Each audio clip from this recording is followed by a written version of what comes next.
image, SPM. Quand on parle de dentifrice, la première pensée qui nous vient à l'esprit est « brossage de dents ». Ni plus, ni moins. Mais c'est mal nous connaître. Vous savez bien à quel point nous aimons vous simplifier la vie, et si cette simple pâte de dentifrice pouvait faire bien plus que ça, vous nous croirez? Pour mettre fin à vos doutes, nous vous proposons l'astuce du dentifrice congelé venu tout droit du pays du soleil levant. Les Japonais sont des champions du ménage. Ils n'hésitent pas à utiliser des produits de tous les jours, pour effectuer certaines tâches ménagères. La preuve avec l'astuce du dentifrice au congélateur. Pourquoi congeler du dentifrice? Qui n'a pas un tube de dentifrice chez lui?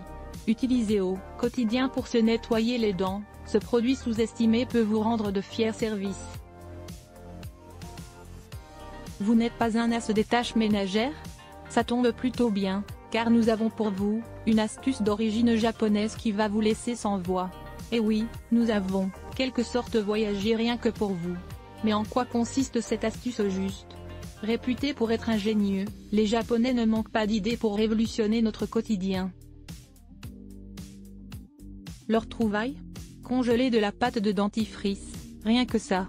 Comment mettre en pratique cette astuce? Rien de plus simple.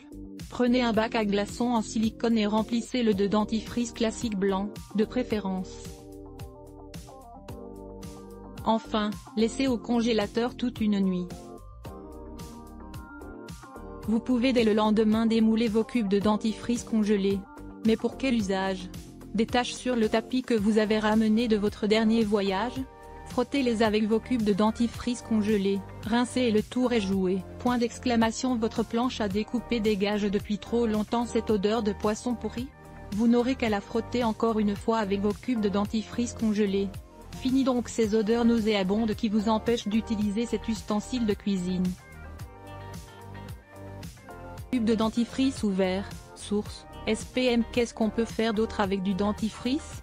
Vous l'aurez compris, le dentifrice ne sert pas qu'à laver les dents. Comment nettoyer la salle de bain avec du dentifrice? Vous êtes un maniaque de la propreté, surtout lorsqu'il s'agit de votre salle de bain? Blanchir les joints de carrelage est une des missions dont s'acquittera parfaitement la pâte de dentifrice. Il suffit de suivre tout simplement ces étapes. Appliquez le dentifrice le long des joints à l'aide de votre doigt, laissez agir quelques heures, toute la nuit, idéalement. Frottez vigoureusement à l'aide d'une vieille brosse à dents. Rincez à l'eau claire puis séchez avec un chiffon microfibre doux. À l'image de vos dents, les joints de votre salle de bain retrouvent éclat et blancheur. Comment nettoyer l'argenterie avec du dentifrice?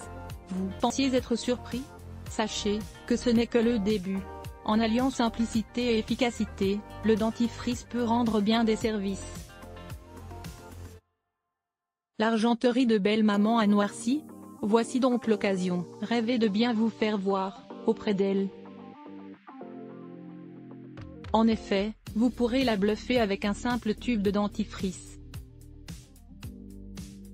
Si cela vous semble impensable, voici comment procéder. Prenez une brosse à dents usagée et déposez-y une noisette de dentifrice. Frottez délicatement la surface des objets en argent. Rincez soigneusement à l'eau froide en veillant au passage à ne laisser aucune trace de dentifrice. Essuyez l'argenterie à l'aide d'une peau de chamois. Et voilà comment satisfaire belle maman en 2 temps 3 mouvements.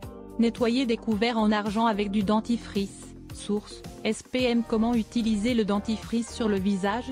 Une poussée d'acné soudaine et vous n'osez pas arborer ce visage disgracieux devant vos collègues? Pas de panique, la solution est toute trouvée et tient en un seul mot, dentifrice. Pour vous débarrasser le plus rapidement possible de ces boutons, vous n'aurez qu'à appliquer du dentifrice sur ces derniers, et laisser agir toute la nuit. Pour un résultat sans appel, recouvrez les boutons de coton. Le dentifrice se charge du reste en faisant sécher les boutons. Existe-t-il de mauvais dentifrice? C'est une question que l'on se pose à chaque fois, lorsque l'on se retrouve devant le rayon consacré au dentifrice. Lequel choisir? Indécis, vous voilà face à un véritable casse-tête. Autrement, existe-t-il de mauvais dentifrices? Considéré comme l'agent actif de la plupart des dentifrices, le fluor permet de lutter contre les caries dentaires. Cependant, un apport excessif en fluor peut provoquer des maladies, comme relayé par le site tf1.info. L'une d'entre elles, étant la fluorose dentaire qui se manifeste par l'apparition de taches blanchâtres voire marron à la surface des dents. Étant donné que l'on ne cesse de rappeler aux enfants de brosser leurs dents 3 fois par jour, ces derniers sont plus susceptibles d'être victimes de ce mal, d'autant plus que leurs dents ne cessent de se développer au fil des ans. Veillez donc à ce qu'ils recrachent le dentifrice au lieu de l'avaler, lorsqu'ils se brossent les dents. On parie, cher lecteur, que vous ne verrez plus votre dentifrice du même œil. À présent, vous pourrez l'utiliser à plusieurs fins, tout cela, selon votre appréciation du problème et de la situation.